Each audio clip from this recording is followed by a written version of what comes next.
السلام علیکم ورحمۃ اللہ وبرکاتہ۔ محترم سامعین و ناظرین، آج کی اس ویڈیو میں ہم یہ جانیں گے کہ 15 شعبان کی رات کیسے گزارے اور شب برات کا روزہ کب رکھے۔ لہذا ویڈیو کو پورا دیکھیں اور عمل کی نیت سے دیکھیں، انشاءاللہ بہت فائدہ ہوگا۔ دوستو، سب سے پہلے یہ جان لیتے ہیں کہ شب برات کسے کہتے ہیں، شب برات کا معنی کیا ہے اور شب برات کب سے کب تک رہتی ہے۔ محترم سامعین، شعبان کی 15ویں شب کو شب برات کہتے ہیں۔ شب برات کا معنی نجات پانے کی رات کے ہیں، چونکہ اس رات میں بے شمار گنہگاروں کی مغفرت کی جاتی ہے، اس لیے اس شب کو شب برات کہا جاتا ہے۔ محترم سامعین، شعبان کی 15ویں شب کے متعلق تقریباً 10 صحابہ کرام سے احادیث منقول ہے۔ حضرت عائشہ رضی اللہ تعالی عنہ فرماتی ہیں کہ شعبان کی 15ویں شب کو میں نے نبی کریم صلی اللہ علیہ وسلم کو اپنی آرام گاہ پر موجود نہ پایا تو تلاش میں نکلی، دیکھا کہ آپ جنت البقیع کے قبرستان میں ہیں۔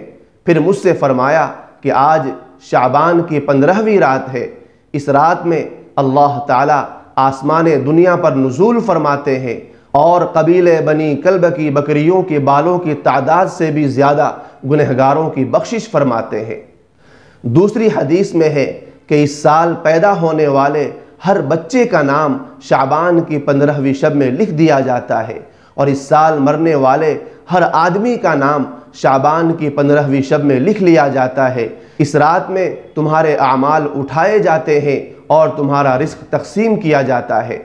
محترم سامعین کرام، حضرت علی رضی اللہ تعالی عنہ سے ایک روایت میں منقول ہے کہ شعبان کی 15ویں شب میں عبادت کیا کرو اور دن میں روزہ رکھا کرو۔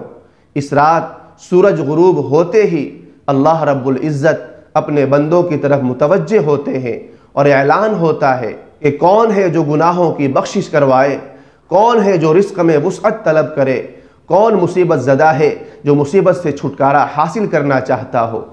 اسی طرح ایک روایت میں ہے کہ شعبان کی 15ویں رات میں تمام مخلوق کی مغفرت کر دی جاتی ہے سوائے 7 اشخاص کے، یعنی 7 قسم کے لوگوں کی اس مبارک رات میں مغفرت نہیں ہوتی۔ وہ 7 قسم کے لوگ کون ہیں جان لیجئے۔ مشرک، والدین کا نافرمان، کینہ پرور، شرابی، قاتل، تکبر کے طور پر شلوار کو ٹخنے سے نیچے لٹکانے والا اور چغل خور، ان 7 افراد کی اس مبارک رات میں بھی مغفرت نہیں ہوتی جب تک کہ یہ اپنے جرائم سے توبہ نہ کر لے۔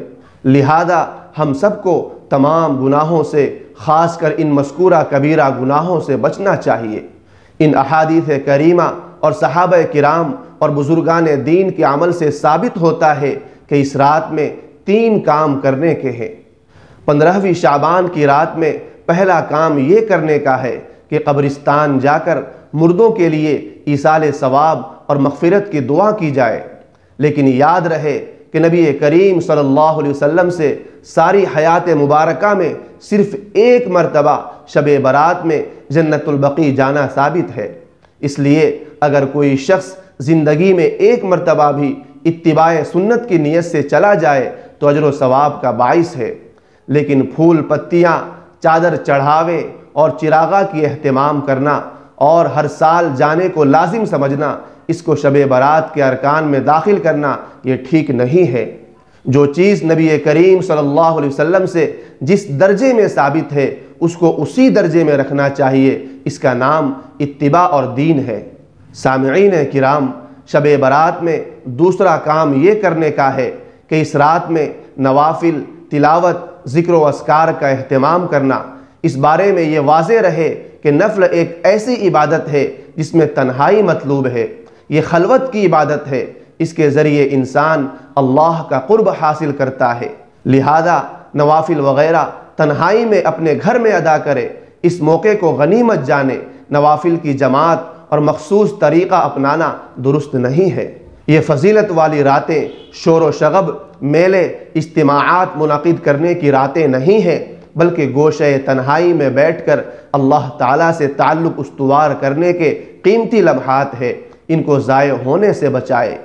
سامعین محترم، 15ویں شعبان میں تیسرا کام جو کرنے کا ہے وہ یہ ہے کہ دن میں روزہ رکھنا، یعنی 15ویں شعبان کا روزہ رکھنا مستحب ہے۔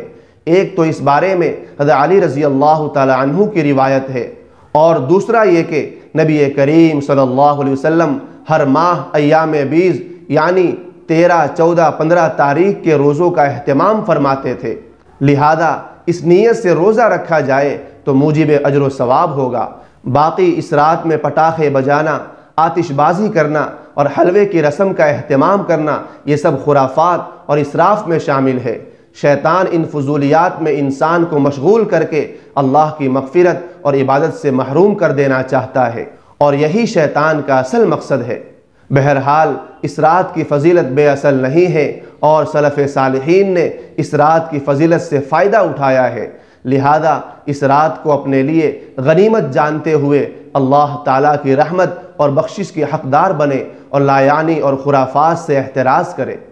اللہ رب العزت ہمیں ان لمحات کی قدر کرنے کی توفیق عطا فرمائے، آمین۔